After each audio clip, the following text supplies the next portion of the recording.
Make sure I got everything set up.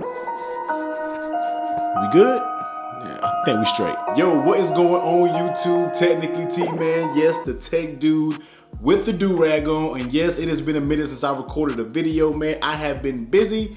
If you haven't been following my whole YouTube, you haven't followed my Instagram, my personal life, let me just show you real quick. That right there, you see, pack and play kid, baby.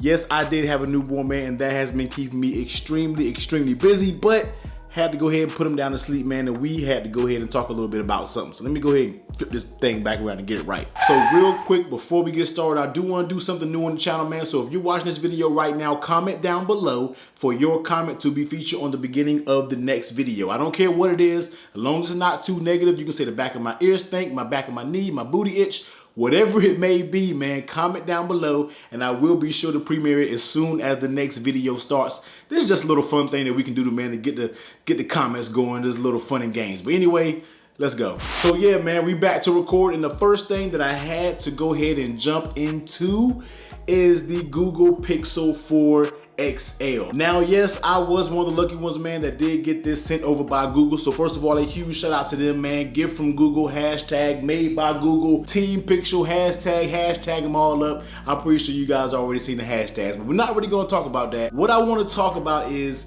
all of the negative reviews, the negative press, just the negativity that is really surrounding the Pixel 4 and the 4 XL. And I gotta talk about this, man. We're gonna have a little discussion because this is something that I completely do not agree with. And I feel like when it comes to the Pixel 4 and the 4, I wanna say the 4a XL, but when it comes to the 4 XL and the 4, I feel like this is where it becomes where you really find out who truly knows smartphone and who's just out here just thinking they really know what's going on, they really don't. Now, the first thing I gotta start off with, now I'm not disagreeing with everything what everybody is saying, but of course, the first thing we gotta start is the price. Now, this is the 4 XL for, I think it's 128 gigs, and I think Google, if I'm not mistaken, is charging $900.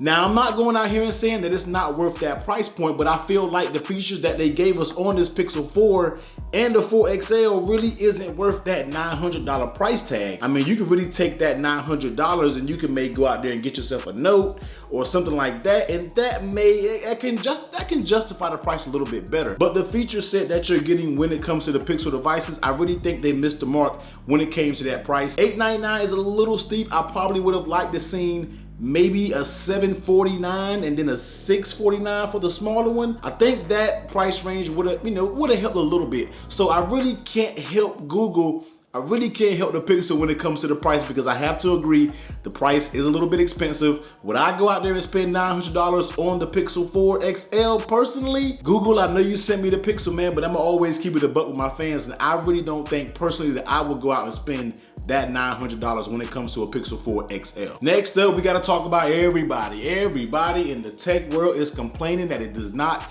have a wide angle camera. Here is my beef when it comes to the wide angle camera. Now, am I disappointed that they don't have it? Personally, I really don't care, man, because I'm gonna be a buck with y'all.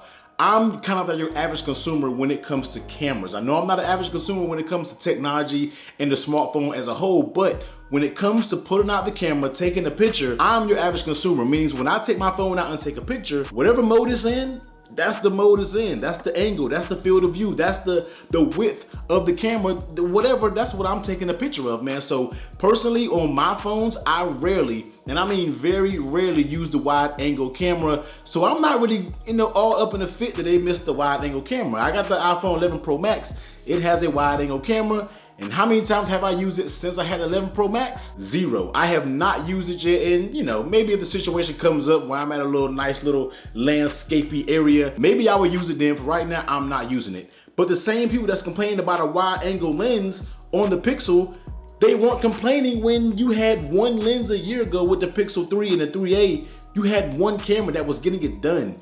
All of you guys were worshiping that camera. You saying it was the greatest smartphone camera ever, still is, and it got it done with one lens. So now that the 4 series do not have a wide angle lens, that's a negative hit when it comes to the Pixel 4 and the 4 XL. So here's where I think some of the divide takes place, man. Because when we're talking about diehard Pixel fans, you really have to put them in the same category when we're talking about iOS fans. Because I always say the Pixel is the iPhone of Android. you have to look and see what fans really want and what they really need. I call the Pixel, man, a phone of needs, not wants. This phone has everything that you need. It may not have everything that you want. No phone has every single thing that you want, man, but this phone is a phone of needs. It has just enough to get it done, has everything that you need to enjoy a nice stock Android experience. And I think you really have to ask a lot of Pixel people out there, are they truly upset that they don't have a wide angle lens? I think a lot of us who's turning these cameras on doing YouTube, a lot of the bigger YouTubers having a fit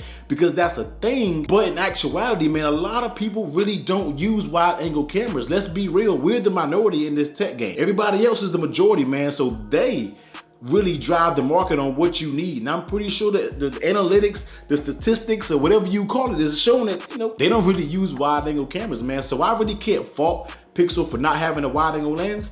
I'm pretty sure it's a good reason why it didn't have it. But at the same time, a lot of you guys that's mad at the Pixel wasn't mad all these years when iPhone didn't have certain features, and now y'all making a big deal over the Pixel. You know, I don't get it, man. Next up, base storage on the Pixel 4s, man, 64 gigs. Absolutely trash. We're not going to talk about it. Let's move on. Now the next thing, man, is kind of funny on me. We're going to touch on this and we're going to get up out of here real quick, and that is the face unlock. So you already know Google has all the radars and everything up top, so when you're walking up to the phone, when it detects you, it kind of opens up and it gets ready to unlock your face. Everybody is making a fit that you can unlock the phone with your eyes closed. Now, I know a lot of people saying that is a big security flaw, but I'm going to be old school. Yes, I'm going to say the same cliche thing that I always say, and if you have to worry about somebody picking your phone up and unlocking your phone with your face when it's closed, when your eyes closed, when you sleep, when you're drunk, whenever you are, then you have bigger fish to fry, man. You got bigger issues out here. Personally, I feel like, yeah, it is a flaw, but at the same time, the same people are acting like software updates cannot be pushed to fix issues. Everybody are talking about these issues that half of them can get updated with a software update, man. So yes, that is a security flaw. Do I care about it? No, I live my life the right way, man. I don't really gotta worry about somebody unlocking my phone and going in there and see who I'm sliding the DMs or who's sliding my DMs or whatever when it comes to that, man. So that's not really a big deal to me. Now, last thing up, everybody is talking about the battery life, saying that the Pixel does not yield great battery life. Now, once again, man, phone of needs, not a phone of wants. The Pixel has just enough battery that you need to make it through the day. I personally average 6 hours of screen on time when it comes to the Pixel. That's more than anybody needs, man. It gets you through the whole day. Does your phone get you through the entire day without dying? That's what you have to realize, man. Don't get caught up in these spec wars and say, well, the iPhone 11 Pro Max can last me up to 2 days. The Note 10 Plus can last up to a day and a half. Those phones are at a different price level. We're talking about above $1,000, $899, $1,400, $1,200, $899, man. So you're gonna get a little bit of trade-off when you dibble and dabble in that price range. No, the battery does not last as long as the 11 Pro Max or the Note 10 Plus, but does the battery last enough to make it through a day? Absolutely. I mean, the last time I checked, that's all you need. You need a phone to last you from when you walk out the door in the morning, for when you come back in the house at night. And man, people, stop acting like you don't have charge that you can top off your battery. I mean, come on, man, let's be real. Once again, needs versus wants. So yeah, that's basically all of the negatives that everybody is talking about. Now, once again, man, this is just a thoughts video, man. It's not an impressions video. It's not a full review. Of course, those videos are going to come later, and probably at this point, I'm just going to probably go ahead and jump to the full review. But you got to think about all the positive that this phone offers, man. It offers you a pure stock Android experience, man. Not many phones are going to give you that these days when we're talking about pure vanilla Android. The display is absolutely beautiful. The cameras are absolutely beautiful. The phone is very loud. The phone is very fast, snappy, has great battery life. What more do you want out of a phone, man? What more do you want from me? I think everybody needs to take a step back and stop trying to review the Pixel with Note 10 Plus and iPhone 11 Pro Max taste, man. It's not that. It's not that. Even though it is their flagship, it's not that level of flagship in my opinion, man. And they're not aiming to be that level of flagship. The Google Pixel crowd is a very tight-knit crowd, and I think Pixel fans truly has what they need in that device. Everything they need in a Pixel device, the Pixel 4 and the 4 XL delivers, man. So once again, man, I am loving the Pixel. I'm using it every single day, man. My SIM card is out of the Note 10 Plus. My secondary SIM, of course, my main SIM is going to be in my 11 Pro Max. Cause once again, a review on that's got to come too. I really haven't done much content on that. But yes, I am loving the Pixel. No, it's not because they sent it to me. It is because I'm an old school fool and I love a old stock vanilla Android type of feel, man. But Technical T, I'm about to get up out of here, man. Definitely leave a comment down below and let me know what you think about the Pixel. If you got it, man, let me know. If you like it, if you dislike it, let me know, man. But until next time, I'm gonna get up out of here. Later.